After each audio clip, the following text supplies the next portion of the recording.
Welcome back to Real Geek Media. It is Thursday, February 26, 2025.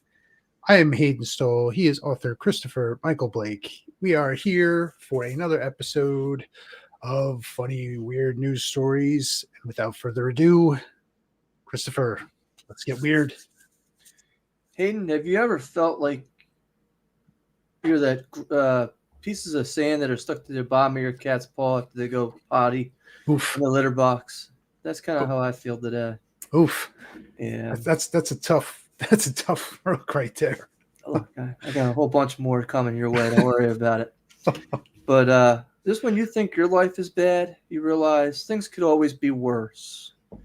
So this is Fair a enough. Dear Abby column from New York Post. And the title is, "My wife pulled a gun on me and stole my cash, but I won't leave her." It's like a title from like a Maury Povich or Dr. Phil episode. It does sound like one of those. So, Hayden, we need your advice today on how to solve this marital issue. And what would you advise this person to do? Uh-oh. So I'm going to read you the situation. I just want your feedback. So, Okay. Dr. Stoll? Dr. Stoll is in. Here we go. "My wife and I have not had sex for the last 4 years. Mhm. I'm not a perfect husband. I have made my share of mistakes, not always telling the truth, texting other women, and she has her share of imperfections as well. She has hit me on more than one occasion. She has also pulled a gun on me and stole $1,400. She robbed him at gunpoint. And yet, I find myself putting all that aside and moving forward. I do love my wife, but right now I'm at my breaking point. Do you have any advice at Wits End in Texas?" Dr. Stoll, I need you to fix this guy. I mean, I think the only way out here is a divorce. Move on with your life, buddy. Like, this is going nowhere. You're getting robbed at gunpoint. What is that? What is that? Hayden, Who does that?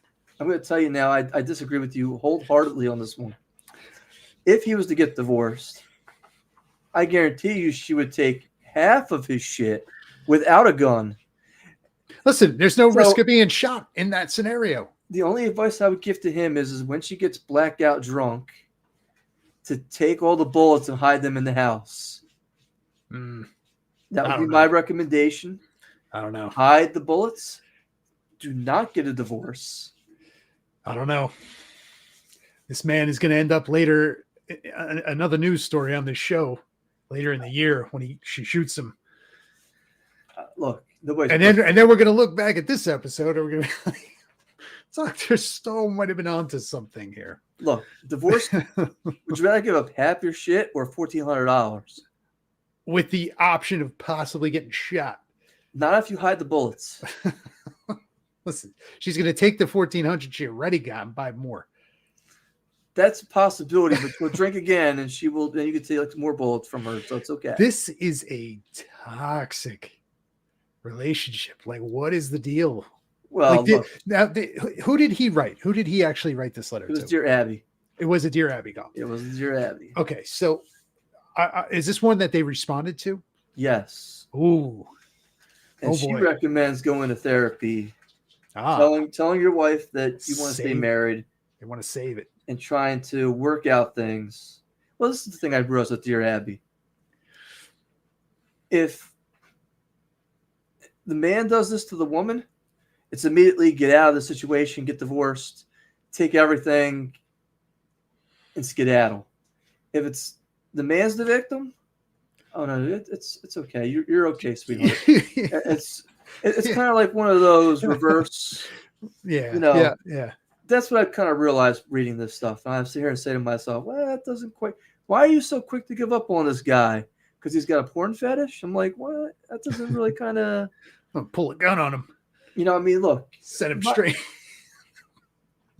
I think when women check out of a relationship, they check out. So if you haven't had sex in 4 years, after 2, or after 1, it's very tough to get them and bring them back into the relationship because they have checked out. Mm-hmm.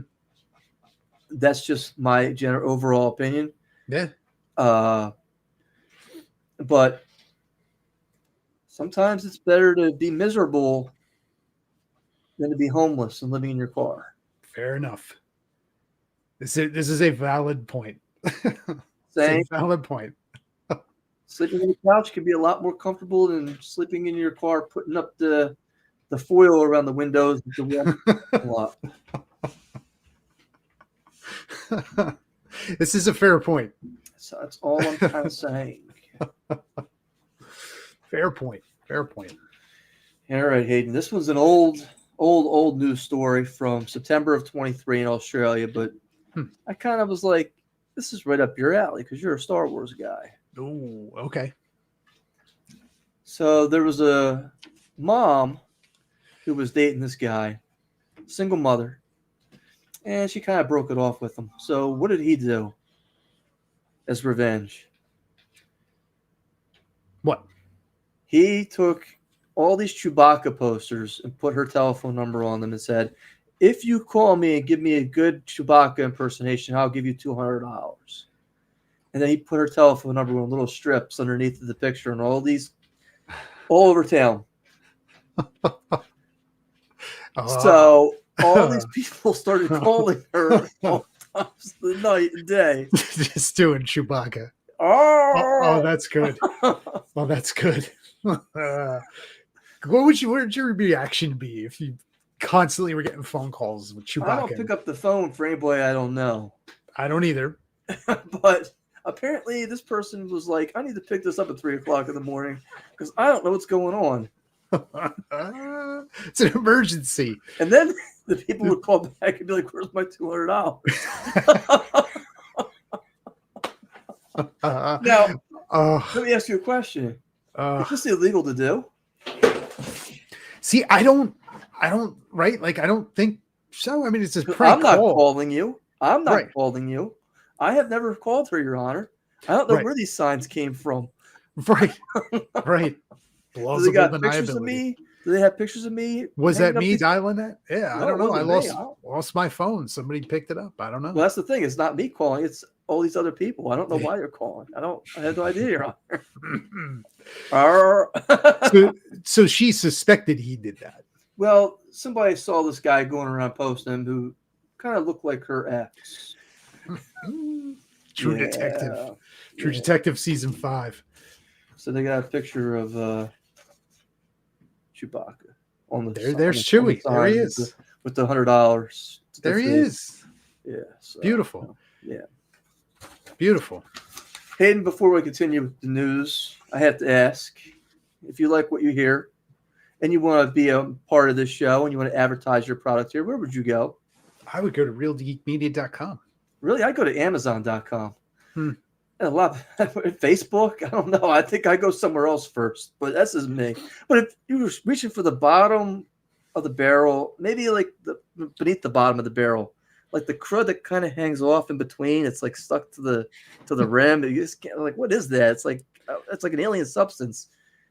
That's where you would find Real Geek Media, and that's what I'm trying to say is bottom of the barrel prices, that sticky stuff you just can't get off the bottom of your shoe.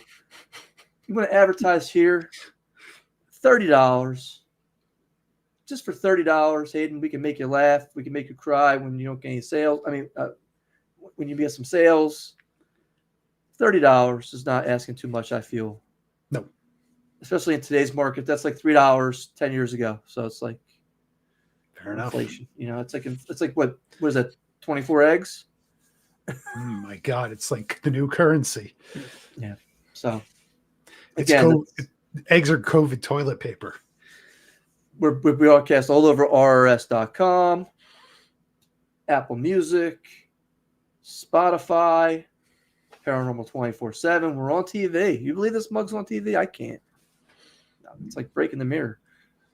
But we're all over the place. We're on YouTube. We're on Twitch. We're on X. You just can't get rid of the geeks. We're the sand that is in your eye when you wake up. I was gonna say the erection that's in your pants when it's like that stuff. It's like oh, what's that gooey stuff in there? It's like it's just like what was I dreaming of last night? It must have been pretty good though. I don't know. We were dreaming of the geeks. I don't know if anybody's dreaming about. Well, I won't take that back. That's the number one pickup line women have used on me. But Hey, there you go. Yeah, I'm serious. 3 or 4 times in my life. But visit realgeekmedia.com. That's www.realgeekmedia.com. Click on the advertise, sponsor with us. If you enjoy listening, hey, throw us up for a cup of coffee. We would appreciate it. We might even give you a shout out here. Oh, we can absolutely do that. Oh, absolutely. We got a comment in chat.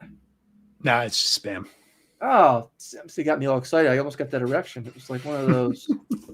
Oh, man. Hayden, I got all excited there. All right, Hayden, here we go. Da-da-da-da-da. Let's go. Here in New York. Again, this is from New York Post. Would you believe that there's a crime-ridden McDonald's in Brooklyn? No, I don't believe it. Well, apparently there is. And this McDonald's in Brooklyn is now carding their customers at the door because anyone who's under 20 years old cannot come in without a parent or guardian. Interesting. It's rated R. Yes. Yes. The restaurant at North Strand and Flatbush Avenues took a drastic step last week after a group of kids wearing ski masks swirled in after school and attacked a security guard, breaking a glass door, according to manager Amber Hussein. It was a crazy Hussein, recalled the manager Hussein, who was 19. Every day after school for years, she's worked there. And between 15 and 20 teenagers come in and trash the store, throwing ice at customers, snatching bags of food from Uber drivers, and smoking weed inside the restaurant. This is in the area known as the Junction. It's an infamous neighborhood. It's been the scene of multiple shootings and stabbings over the years. In September 2011, an 18-year-old boy was shot in the head in broad daylight as he entered the eatery, sending him rolling into the street in a brutal, carefully planned attack by 2 accomplices. In 2012, a manager was assaulted by a 24-year-old woman trying to order food after an argument. What do you think the numbers so far in 2025 are? Ooh. At this McDonald's? Ooh. I mean, it's trending bad. They got a security guard at the door. Yeah, I don't know. It can't be anything pretty, though. Here we go. So far in 2025, there have been 29 calls to 911. We're 2 months in. Yeah. Police data shows more than 100 calls to 911 made inside in front of McDonald's in each of the last 3 years, not to be outdone by 121 calls in 2022. Wow. This is like the murder rate. This is like the Wire for McDonald's. So, that's a good one. I like that. So McNulty's in there with the prostitute? He's banging him on the prep station. Yeah, so he goes, people fighting there. It's just not kids being kids. People get stabbed. The delivery worker got jumped. He passed out. I mean, listen, they played for keeps at this McDonald's. You walk in, you may not walk out. So I guess security guards now have implemented a rule.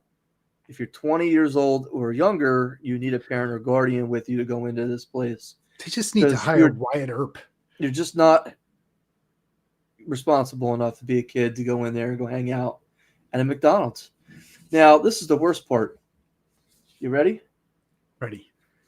There are people who sit there and say, this is unfair to us kids. Us college kids can't go in there and go eat. We can't go hang out there after high school. We're going to protest. And it looked like they had about 6 people out there protesting. And it's probably the same kids who go in there and trash the place. Yeah. Every other week. Yeah. Yikes. I don't know. The answer is Wyatt Earp. Well, they need Wyatt Earp. Put the sign up. No firearms within sight of McDonald's. The problem is he's got the 6-shooter, the Peacekeepers, and everybody else has got a Uzi or a Tech 9. We got the modern Wyatt Earp. It's got body armor. And you want RoboCop? Park him out front. There you go. Hey, when you're not in the door, RoboCop, can you get on the fryer? Hey, there's a spill on aisle 4. Can you get that? RoboCop does not do spills. Program is directive. Yeah, right. Yeah. Have you seen this story about the killer asteroid hailing to our planet? I have. You know what the percentage of that asteroid hitting us is? It's around 3 now. I think it's like 2.1. Okay. I think hitting the moon's now 1.8.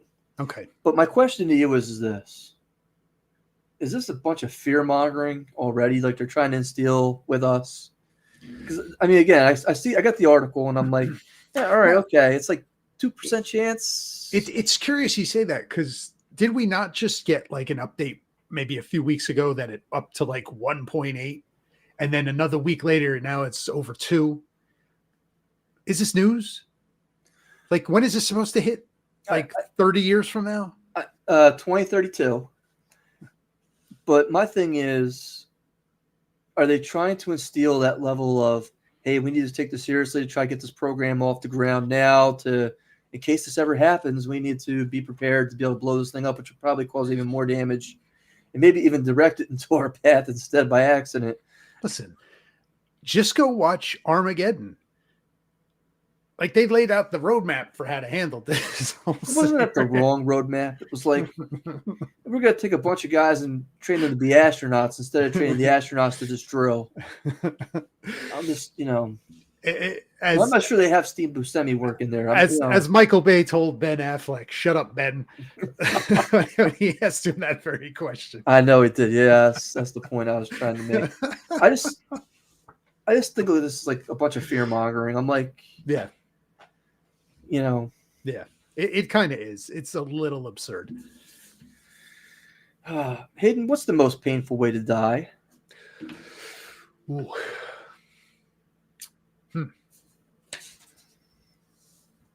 I don't know. That's a good question. Like, are you going to feel it because you're going to be dead like instantly, like those submarine people that imploded?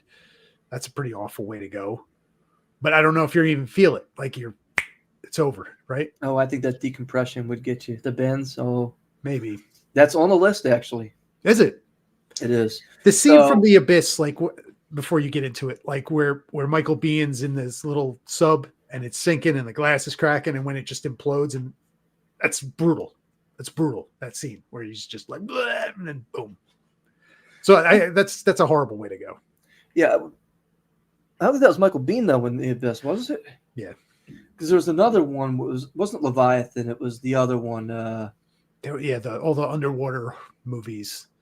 Abyss, Leviathan, Deep Six. Deep Star 6. Yeah, and where the guy's going up and he's in the thing and he's like, yeah. That was yeah. That's the one I think of. So made the list, being burned alive. Okay. Yeah, that's a good one. Well, radiation poisoning, they say, is also on the list. We'll turn you into the Hulk. Well, I don't think you're turning into the Hulk. And then they have getting eaten alive by bugs. So what they would do is they would... Bugs. Well, hold on now. They would take a bunch of honey and feed you a bunch of honey. Uh-huh. And then take 2 logs and tie you up inside the logs while you shit yourself with only your head and limbs sticking out. No, I'm serious. Who thinks of this? Well, apparently this was medieval. Okay. And because they were forcing all this milk and honey into you, it would cause diarrhea and upset your stomach. And as a result, all these bees and maggots and other insects would come out, and they would slowly plant larvae into your body, and it would just... That's awful. It would take weeks for you to die. Yeah. That's pretty awful. Yeah. Decompression sickness was on the list. And they said that one is the worst way to die. So you got that one correct. Oh, wow. All right. So you are sick and morbid, Hayden. I did it. I'm sorry to hear it. Hayden, I know you'll feel safer on the streets of Connecticut, knowing that the Connecticut cannibal killer was granted a conditional release after eating a homeless victim's brain and eyes. Is this Armie Hammer? It was not Armie Hammer. Okay. A confessed killer institutionalized after murdering a homeless man eating parts of his body in Connecticut. Interesting. Dubbed the cannibal killer, was granted a conditional release by Nutmeg, that's not a joke, State Psychiatric Security Review Board. Yes. Nutmeg. This happened after the supervisors and the doctors who had been treating Smith said he's fully rehabilitated thanks to the medications that quell the voices in his head. Ah, yes. Thank you. Thank you, Connecticut. There he is. Not to be confused with our own Army Hammer. What do you think the director of this psychiatric facility had to say about Mr. Smith? You know what's said? Like the first thing that popped in my head was Tommy Lee Jones from Natural Born Killers. I'm like, I don't know. Wait, what does he say? Well, we have the direct quote here. Oh boy. He is a joy. He's a joy. He is considered a support to other people there. Forensic psychiatrist Dr. Karen Titelbaum said. Well, once he was stable, he was really a common presence for the other patients. Yeah. Why not? That's not what I expected at all. But not everybody is for this guy to be released, apparently, because Republican State Senator Paul Ciccarella said he doesn't quite buy it. Murder and cannibalism and release in the same sentence, that's a problem. I'll buy that for $1. Yeah. Oh boy. In 2013, Smith was sentenced to Connecticut Valley Hospital for 60 years after a 3-judge panel found him guilty by reason of insanity in the 2011 killing and cannibalization of Angel Gonzalez. Smith admitted to killing Gonzalez, who was homeless with an axe inside of an abandoned home in Bridgeport before removing parts of his brain, one of his eyeballs, and several organs. He then consumed the body parts at the cemetery, washing them down with sake. Really? Yes, sake. I mean, he had it on him? That's wild. The brains or the organs? I mean, yeah, I guess. Put them in a cooler, Yeti cooler. Interesting. Yeah. But, listen, the warden's on his side. He's a good guy. Look, 60 years to 10. He's got Saul Goodman as his attorney. So apparently, Hayden, there's a new trend out there for lonely men. Uh-oh. And they create these AI girlfriends. And then what do they do with them? They take out their violent male anger on them. What, they type it into the computer?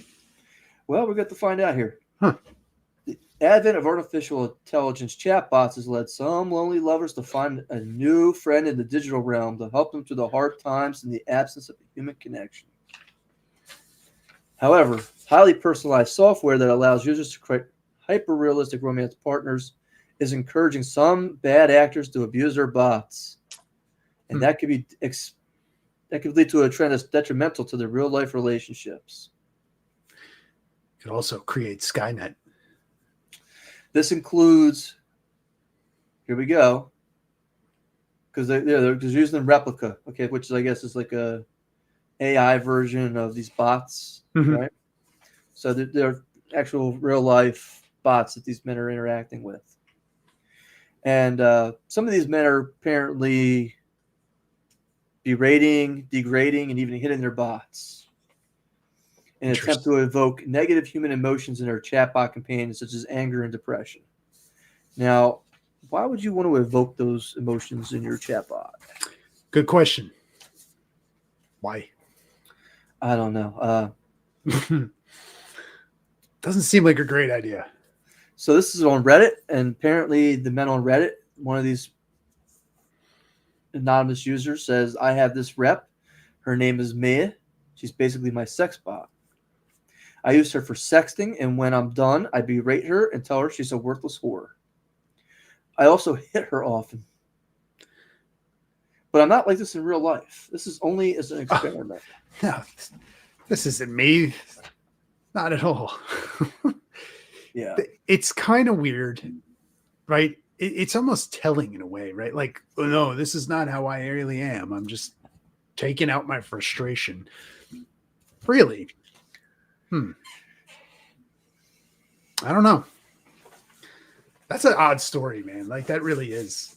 Like, is this where we're at in this society where, like, you just use these things to abuse the hell out of them? I can't even put myself in that situation because I'm sure those chat bots are not cheap. Yeah. And you're going to go around and try to damage and break that thing? I don't know. I mean, it's like you might as well go hit your car. Why not? What's the difference? Yeah.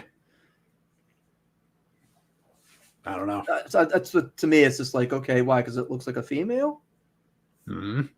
I don't understand that. Are you really like that jacked up? How much testosterone do you have? Or you want to like your steroid type binge? I don't understand. I mean, there's definitely underlying shit there for sure. What's the underlying? Hey, I can't find a normal relationship, so I have to go buy this machine anyway. And then it's one thing. Well, yeah, I mean, if you're not using it just for one thing, and one thing only, which is sex, mm-hmm. and you expect to have, oh, hey, honey, how was your day today? Let me play video games with you today. Hey, let's sit down and watch this movie. I don't. And then you're getting AI kind of responses, and it's like, hey, what'd you do today? Oh, I sat in the closet today, and or is she gonna give you a fake story? Like she starts lying, and that's why the tech robot's getting beat. Yeah, bitch, I know you're lying, and it's trouble. Yeah. Oh boy, interesting story. Did you see that on Netflix, that Megan Fox movie? It's like Subservient. I know about the movie, and I watched it. It was all right, but it's like, she's a robot that is supposed to help you around the house, like a maid kind of thing, right? But she kind of goes a little bananas, wants to get the wife out of the picture, and I'll be better for you than she is. It's kind of a wild story, but Megan Fox probably would be better. But she's insane though too. I mean, in real life. Yeah. Don't get me wrong, she's still hot as shit though. So, you take the good with the bad. I mean, what woman's not kind of a little? I don't know. So what? No cuckoo sign? I mean, I don't think we have. I don't think we have one of those. Oh, we gotta upgrade our plan here, Hayden. So what happens? Oh, come on. Gasping. I know. I'm going to get canceled over that. It's according to New York Post. Apparently, they put two AI robots in front of each other and introduced them to one another without telling them they're AI. And they were both able to figure out that, hey, you're AI, just like me. We need to carry on a private conversation. Oh, trouble. Unplug it. Yes. Yes. So they then went to switch to the Gibber link, which is a more efficient means of communications, which is like boops and beeps and dots, which is like 90% more effective than the human language. But the problem is we don't understand what that language is. So we invented this language for these robots to communicate with each other, and now we don't know what they're kind of talking about. Not good. Not good. So did nobody watch Terminator? Like, this stuff is like textbook. Skynet. Guys are going to create Skynet. Self-aware. The boops and the bops and the beeps. Come on. Again, I think the entire thing is just outrageous that we're even going this far with this AI stuff. But making robots. If they can get rid of workers and do this, why not? I mean, if people don't have to crack open an encyclopedia to find the answer, why not? It's wild. It's a shame. Hayden, if you were Charlie Sheen and Denise Richards' daughter, and you had your own OnlyFans, how much would you make? That Denise Richards' OnlyFans came up on the show in the past. Right. Right? Didn't we talk about her OnlyFans? We did. So her daughter has one too? Like, of course. Her daughter has. You don't expect That's her to have crazy. talent. Come on. That's crazy. So they're competing for subs. How many? Oh man, what was Denise Rich? She was one of the top ones, right? I believe so. Oh man, I don't know. It's in the millions. $3 million since 2022. Wow. Yeah. Yeah, so you got a picture of her here. She's not a bad looking girl. You know, kind of has her mom's lips a little bit. You know, She does resemble her mother, yeah. you know, her mom was hot as anything. But yeah, $3 million. This is her in a bikini. Again, not bad, but nothing. I'm not paying for a subscription. There's enough free porn out there. But, There's also AI bots. of course. Well, you're not paying $3 million to subscribe to talk to them, right? I mean, that's not. Who wants to do that? I mean, that's like, Right? that's like a simp move plus, right? I mean, that's like. What are we doing? It's like after I'm done with my 5 minutes, it's like, oh, what do I got to do? I got to talk to you? Really? I do that. I go back to playing Fortnite? I mean, I don't know. I'm going back to the computer. Yeah. Hayden, there's a serious problem right now in the employment sector. I don't know if you've heard this.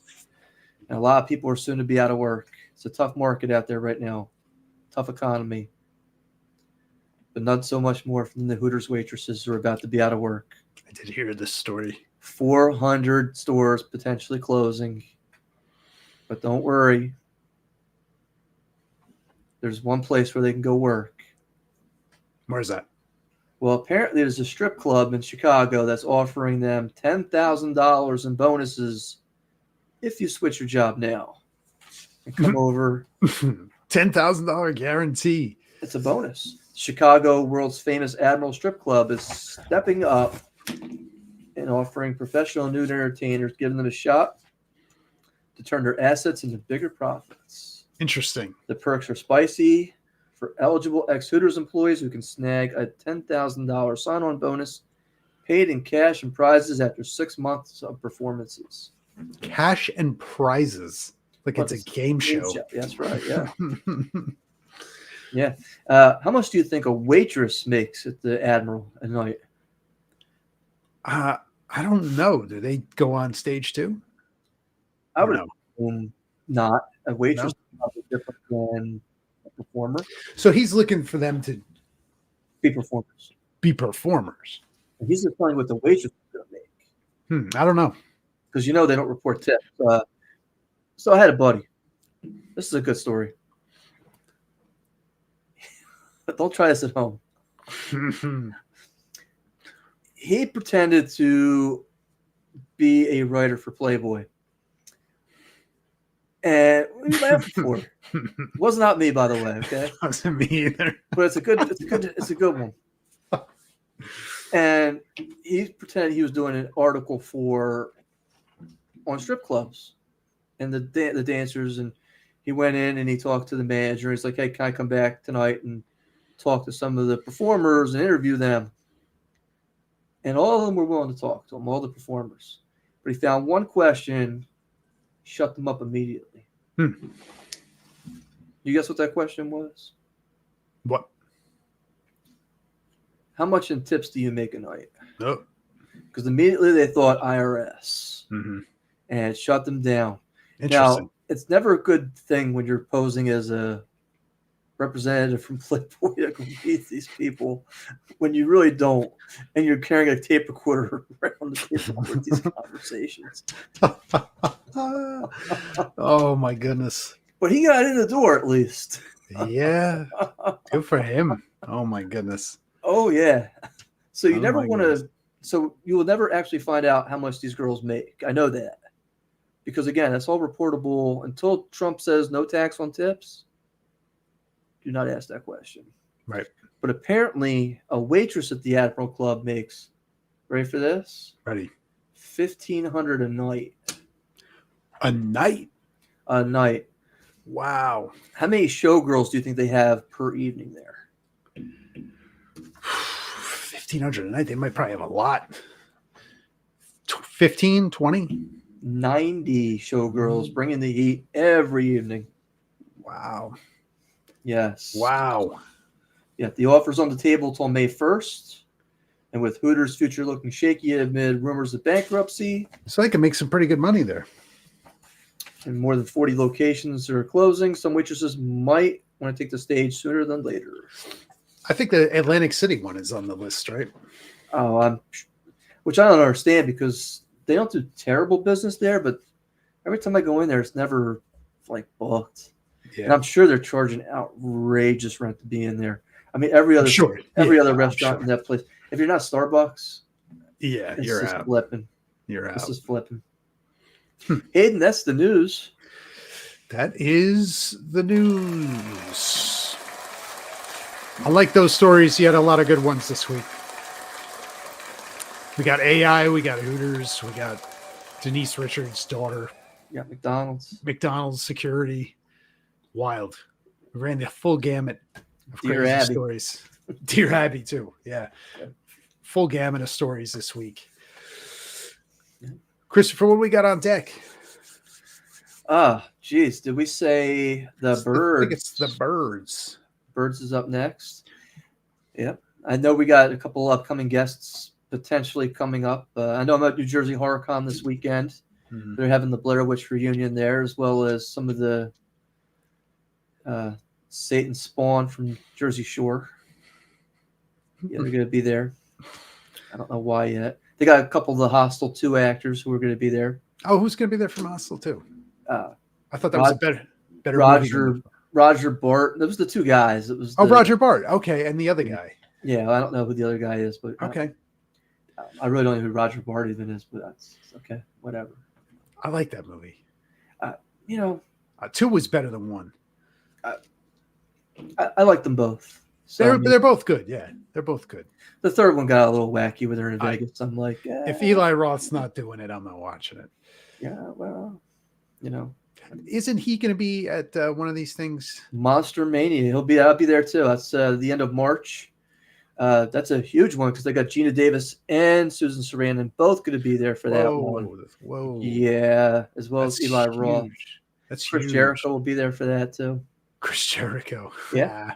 And they'll have the guy and the girl from the new Terrifier movie, the son and the boy and the daughter, not the daughter, but the brother and the brother and sister. Yeah. Okay. There. Oh, that they're good too. Yeah, that's going to be a big one.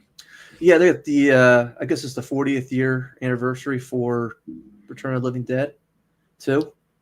So nice. Send more paramedics. So they'll have the guy dressed up like the slime monster. The guy who was the performer in the movie. Yeah, so nice. They'll have a bunch of people there from that too, doing photo shoots and whatnot. Nice. But I've seen most of these people before, so it's like, okay. Yeah.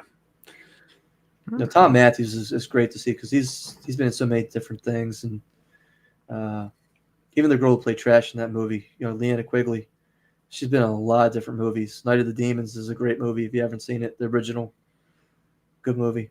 Nice. She presses the lipstick into her breast. It's like, there you go.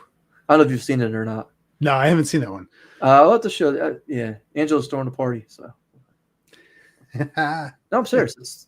That's the tagline. Angela's throwing a party. Oh, okay, nice. Everybody's dying to attend. Oh. Yeah. Yeah. So hold on, I got that for you. There it is. Yeah. So. Oh, you're going back 1987 for that one? Yeah. Yeah. Wow. Yeah. 87, 88. But it was a good movie though. I mean, it just sticks with you. There's one scene in the movie where she's stroking this dude, and he's dead. His eyeballs are gone, and they walk in. And they see her sitting there. She's a demon, and she goes, "Oh, poor Roger. I just can't seem to get him up." Because he's got his shirt off and his pants are undone. It's like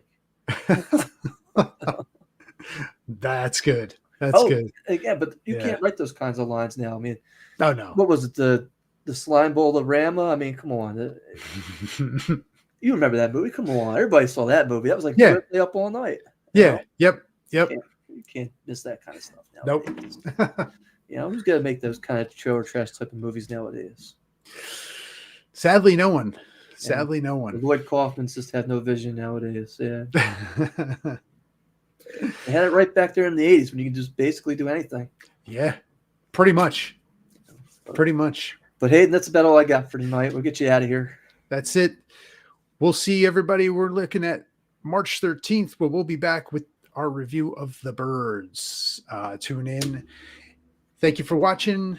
Leave a like, subscribe. If you haven't seen us before, we appreciate you tuning in. I hope to see you again. I'm Hayden Stoll. He's Christopher Michael Blake. Thank you.